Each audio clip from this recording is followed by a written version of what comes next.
First item on tonight's agenda is the Pledge of Allegiance. If you all would stand in the face of flag and join me.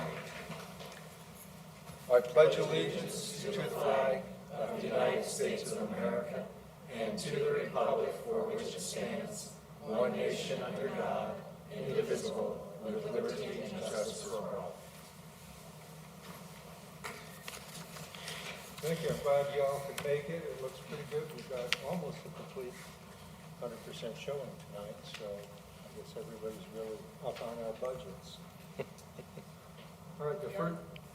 On your live stream, so if you'll talk right into your microphone. Is that better? That's good. Yes. Okay. Last time I thought I was kind of too loud, so. All right, so let's go ahead and move on. The next item of business is a review and approval of previous meeting minutes. I think everyone should have a copy sitting in front of them. If you'd like to take a few minutes and read it.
I think everyone looks sufficiently bored. If I could have them, any suggestions for corrections, additions, deletions? If not, if I could please get a motion to approve the minutes as written. It's been moved. Second. Any discussion? Did I hear a second? Okay, we got a second. Is there any discussion at all about last meeting's minutes? All right, then we'll put it to a vote. All in favor of accepting the minutes as written, say aye. Aye. Opposed? Okay, minutes are approved. Now we'll get on to the heart of the matter here. Katie, you're on. Ms. Saul is going to review the changes that have happened in the last 2 weeks since we were presented the budget. Okay, thank you. The good news is there are not a whole lot of changes. One fairly minor change and one more significant change, but neither one are in the general fund, so that's excellent news. Before you, you'll have either in your binder or where your nameplate was, 3 documents. One is the colored paper. You can set that aside for now, but that will be the draft motion for later when, hopefully, we're ready to approve the budget. And then a revised copy of the revenue and expenditure budgets are the next 2 documents. So the first revision we are looking at is in Fund 255, which is on page 4 of the revenue document and page 17 of the expenditure document. This is the pretty simple change. So as part of our recent partnership with Amazon Web Services and our Think Big space, Amazon is donating $150,000 to the district. And that money, the request has already been made and approved. We're just waiting for those funds to arrive at the district. But because we're getting so close to the end of the school year, we're not certain that we'll be able to get all of the supplies and equipment on site before June 30. So what I've done is added $150,000 to the beginning fund balance for next year's budget. Did I say that? $150,000? Okay. And then you'll see that under, on the expenditure side, under the high school instruction function, so 1131. And so some of that may be spent ahead of time, but just to ensure that we do have the budget allocation without having to go through all of the reporting requirements, because Fund 255 is a relatively small fund dollar-wise, and $150,000 would be more than 10% to make a change in that fund after the beginning of the year. So we wanted to go ahead and make sure that we had budget appropriations to pay for the equipment that Amazon is gifting us the money, and then we're purchasing it directly, so it'll be school district property. So that's the simple one. Any questions or comments about? Okay. The next one is in Fund 309, and that's page 5 of the revenue and page 21 on the expenditures. Oh, sorry. I had it in my head what I was going to say.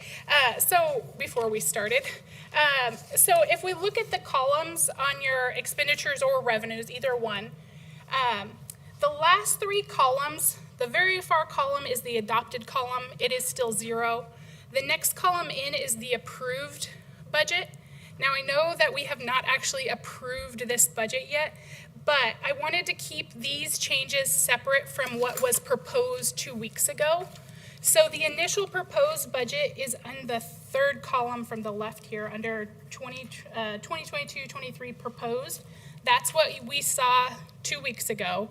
And then the next column under approved, that's where we're seeing these changes. So while I know that we haven't actually approved it yet, this is just so that we can cleanly see those changes. So think of this as in draft format right now, and then when and if the board or this committee approves it, will become official at that point. So the district is working on a pension obligation bond for our PERS debt. So I have thought long and hard, how am I even going to explain this? Because I work a lot with PERS debt, and I still don't even understand it all.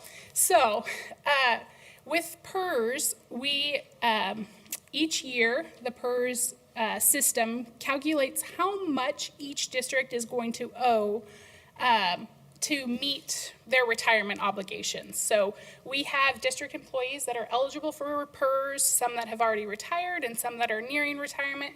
And all of those individuals have what's called an unfunded actuarial liability. So what at some point the district and the PERS system is going to have to pay on their behalf for retirement. So, and that, in part, is what makes up the district's PERS rates. The district has to pay an employer contribution rate to help offset that outstanding debt. So, to help reduce the rates, the legislature has established for many years now the ability for school districts to take out a loan and essentially pay off that unfunded actuarial liability in hopes that by paying it off, it brings down our rates. It brings the rates down lower than what we have to pay for our bond interest and principal and interest payments. So we have done this 2 other times. The district did it in 2002 and 2004 and was very successful at those 2 times. Multiple districts across the state have gone through this process and been very successful. There's been one issue that was not successful in, so I say that to let everyone know that it's not a guarantee, but we've worked with our actuarial company and our bond underwriters to say, okay, with all these, unknown factors, best guess assumptions, do we think it'll be a favorable move if the district were to go this route? At this point, it does look favorable for us, so we are on track to move forward with doing another PERS pension obligation. So I updated the budget to reflect as though we are able to complete this transaction. As you probably are aware, that the market and interest rates are pretty volatile right now. So we're getting everything ready, and then kind of we'll look and see what the market is. We have 2 closing dates kind of targeted, one in July and one in August. And then, so if at one of those points in times it's favorable for us, and there's actually a pool of 4 school districts, including us, that are looking at this transaction. So I built it into the budget because, again, it's a pretty significant dollar value. So what would happen is we would issue the bonds, the money would come to us, and then we would then have to turn around and send that money to PERS as an expense. So if we look at the revenue side, the bond proceeds of $62,135,000, that's what we would expect to receive from the bond transaction. We would then turn around, if we look at the expense side, we would send $61,510,245 to PERS. The difference between those 2 figures is our estimated closing and actuarial cost, all of those transaction fees. Now this, and then also on the expense side, you'll see that there was a change just under debt service from 2.5 million to 7.1 million. Because in that first year, we would have additional debt service payments to make. So, but on the flip side of that, as soon as we send that money to PERS, they're gonna reduce our PERS rates. So it looks like right now, if we can complete the transaction, our PERS rates will go down. The rate itself will go down about 13.78%, but then we would pick up debt service cost.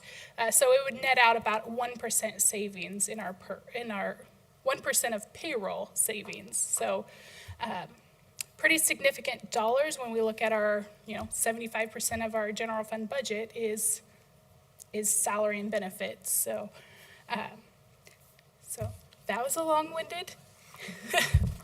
I'm happy to answer questions about that. I know that it's complex, but any questions or? To get that 1% savings, what's the bond rate need to be? Like you said, what rates are pretty volatile right now, July, August is ways down the road. Yeah, so the board has set their maximum true interest cost, maximum true interest cost at 4.5%. So right now, these calculations are based on that 4.5%. So this would be essentially worst case scenario at this point, or the maximum we would see. So our hope is that we can come in less than that, and we would have, we wouldn't use all of these budget appropriations, but just in case.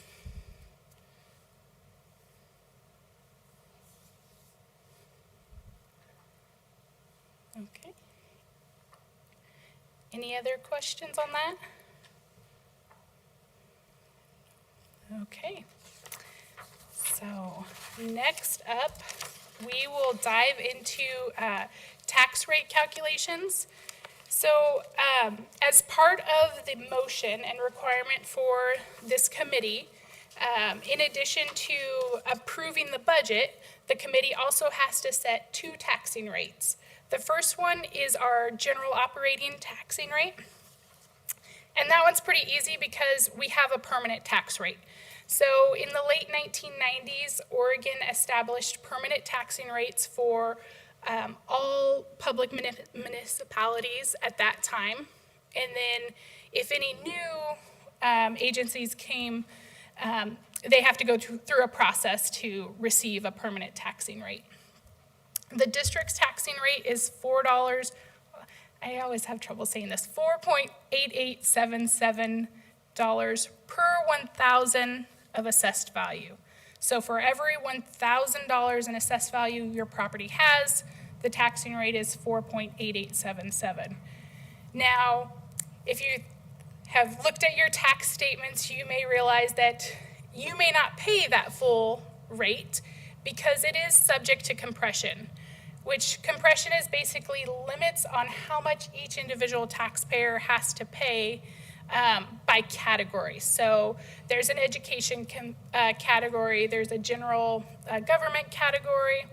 So for individuals living in the city limits, typically compression is a factor because you're paying for your local school district, you may pay for the local ESD, you'll pay for a community college in your area perhaps, well, for us, yes. So for this taxing rate, we tell the county, yes, we want to levy our full permanent taxing rate. Now you're probably thinking, well, gosh, we could save our community money by not levying the full taxing rate because we have this great state school fund formula, right?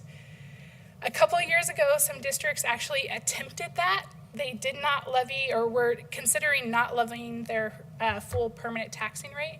And ODE came out and said, remember, if you aren't levying your full taxing rate, while it may be great for your local community on one hand, it's affecting the entire state education formula because the formula is based on all these revenue assumptions and tax collection assumptions.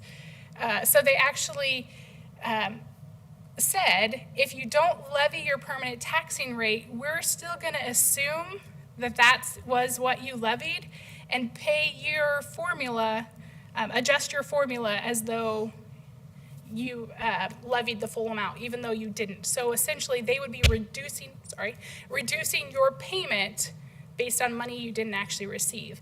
And it's not like you can catch it up the next year because your permanent rate is the maximum amount. So for us, the intent is we're just going to levy our permanent taxing rate and move forward with that. Typically, the district collects about 97% of what we do levy. And then that's what we tell the state school fund to use for our estimates, about 97% of our total. Any questions on permanent taxing rates or? No? All right. The next taxing rate is a little bit more complex. It is the debt service fund. And let me take a step back here. So the pension obligation bonds is outside. It's not a tax bond. It didn't require any voter approval or anything like that. Those are separate. Those are what are considered full faith and credit bonds because the district is utilizing their state school fund revenue to pay those separately. These bonds we're talking about are voter approved. Each year we have to determine how much we need to pay our principal and interest payments. And then the county then calculates the actual taxing rate for us. So with our permanent rate, we know what the rate is, and the county calculates how much we'll receive. But with our debt service fund, we tell them how much they need, and then they calculate the rate based on the total assessed value. And really the purpose of that is so that we have enough money to pay our tax payments, our bond payments. Because trust me, I really try, but the county will not release the assessed value amounts until September. I was actually on the phone this morning with the tax office, and they won't give me any information about what our tax assessed values for our district will be ahead of time. So for us to be able to calculate a taxing rate that would ensure we receive enough funds to pay our bond payments is not possible. So we have to tell them how much we need, and then they work backwards and calculate it. And that really helps in a time where if your taxing district is losing assessed value, that's when that would particularly come into play. So a little bit of a sample on how we calculate how much we need to request for our tax levy. We start with how much are our debt service payments for next year. So a little over $8.5 million next year. We know that we only collect about 97% of that tax amount in the first year of tax collections. Now, once we assess the taxes, they're on the rolls until they're either paid or they're removed from, if there's like an appeal or something like that, that has to go through the tax authority. So we may collect everything we assess, but it might be, 10 years down the road before we get it all. So we have to adjust how much we need up to account for those uncollected taxes the first year. So we know we need a little over $8.5 million. We're going to increase that about $256,000. But then we can start taking some off because we know we're going to have interest income. And this interest income it looks inflated if you've watched the interest rates recently, but we have funds set aside in our debt service account.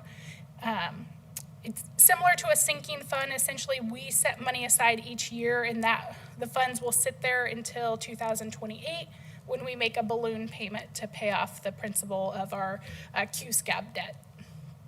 So it's earning pretty significant interest right now. So we can take that off of how much we need to ask our taxpayers for. And then the last piece is we have a fairly significant ending fund balance or beginning fund balance for the 22-23 year. We're estimating it to be about $600,000. So we're saying we can buy that down a little bit. We don't have to have that large of ending fund balance because our property taxes typically come in mostly in that November timeframe, and that gives us plenty of time to make those December payments and then collect the remainder of the funds before our June debt service payments are due. So we don't need to have a $600,000 ending fund balance each year. Now, it's nice to have a little bit of a cushion, particularly in years where, I said that usually our tax collections are about 97%. But if our tax collections were to go down, we need to make sure that we have enough in reserves to cover those payments without having to do a transfer from the general fund. So when we take all of that into consideration, we are going to tell the tax assessor that we need to levy $8,409,500. And that will then, assuming all of our assumptions are correct, will allow us to have the funds we need to cover our debt service payments for the 22-23 school year.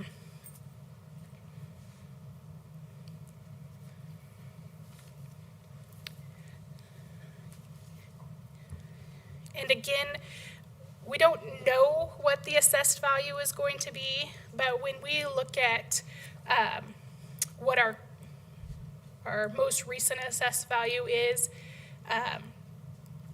the fire at Shears that is still unknown how that will affect our assessed value.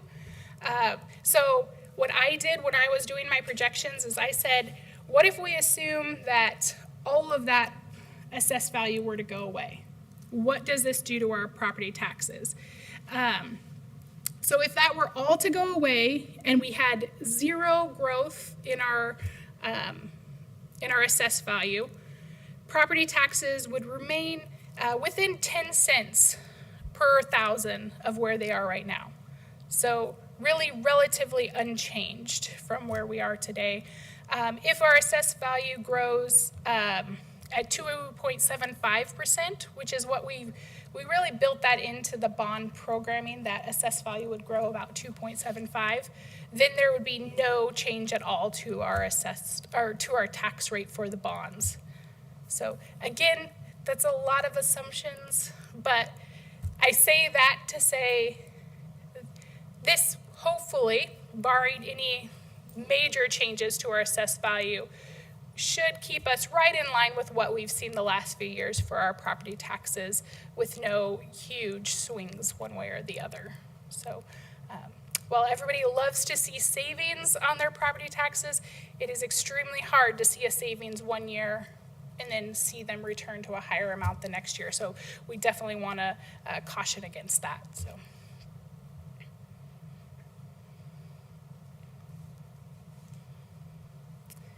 Okay, all right. So this is the time for the committee. If you have any questions or comments or want to have a discussion about any of the documents, feel free. I'll hand it back to you. All right. Any questions or comments? I just have a question. When was the last time that we did do the PERS? In 2004.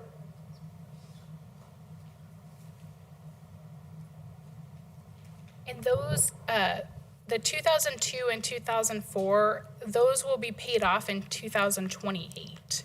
So it's really coming up pretty quickly. So when we first started looking at this process, interest rates were at an all-time low.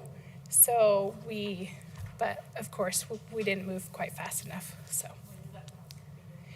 we started looking at this before the start of this calendar year. So in December, we started having conversations and then started working with bond counsel in early January.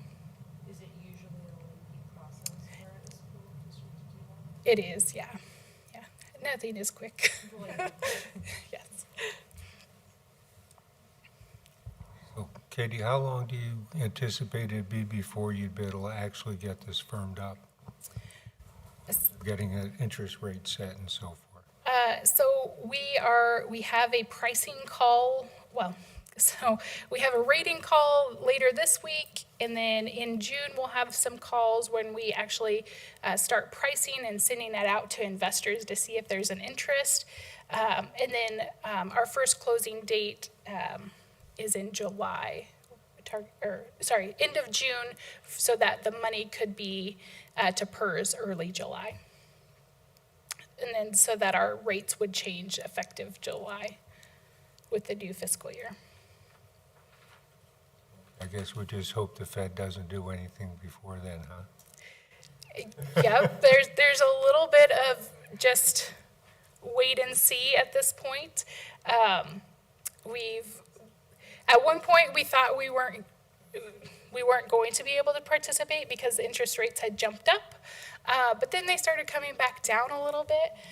And really the interest rates or the rates that we're watching are the treasury rates, the 10 and 30-year treasury rates, and how that correlates to our cost essentially for those bonds. Are there any other questions? Any comments?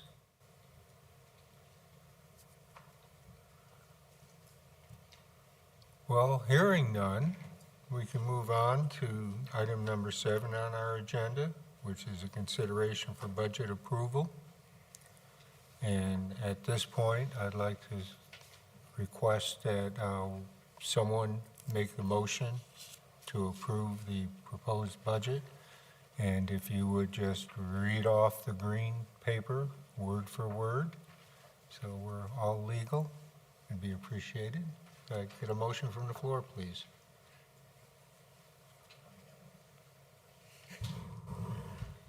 I move the Hermiston School District Budget Committee approve the budget for the 2022-2023 fiscal year in the amount of $271,655,464 with a permanent tax rate of $4.8877 per 1,000 of assessed value for operating purposes in the general fund, and the amount of $8,409,500 for the payment of bond principal and interest in the debt service fund.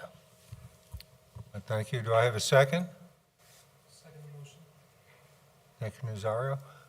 Any questions, discussion? We should have already covered it. If I hear none, I could please get a vote. All in favor of approving the proposed budget, say aye. Aye. Opposed? Budget's approved. At this point, we're a little ahead of schedule, but I'm sure everybody will be happy to go home 20 minutes early. I'll close this meeting and recess it, and hopefully see you all again next year. Thank you all for coming tonight.